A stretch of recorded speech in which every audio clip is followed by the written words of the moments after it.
எல்லாருக்கும் சங்கு Chennai super king. டேய் இப்பதானே 2 மேட்ச் தோத்தீங்க, அப்போ கூட ஆட மாட்டீங்களா? ஓட்ட வட முறுக்கு பால போய் பொறுக்கு.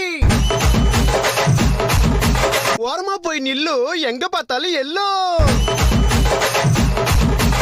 சிஎஸ்கேல அலி, பஞ்சாபு நீ எங்கேயாவது போய் ஒலி. தம்பி யாரது? இவ்வளவு ஆட்டம் போடுறியே, நாளைக்கு சிஎஸ்கே தோத்துச்சுன்னா என்ன பண்ணுவ? அடிங்க வாய கழுவே. அப்படிலாம் நடக்காது. இல்ல தோத்தா என்ன பண்ணுவேன்னு கேக்குறேன். உங்க வீட்டுக்காரு பக்கத்து வீட்டு ஆண்டியோட ஓடி போயிட்டா நீ என்ன பண்ணுவ? ஐயோ நான் செத்தே போயிடுவேன். போய் சாவு. உயிரை குத்து பர்ஃபார்ம் பண்ணிக்கிறேன். அபுஸ்குமா பேசிக்கின்னு நீங்க அவங்க நம்ம கண்டினியூ பண்ணலாம். தளபதி நடிச்ச படம் லியோ. அடுத்து என்ன வரும்? லியோ ரைமிங் வந்து கொஞ்சம் பாட்டு போடுறா.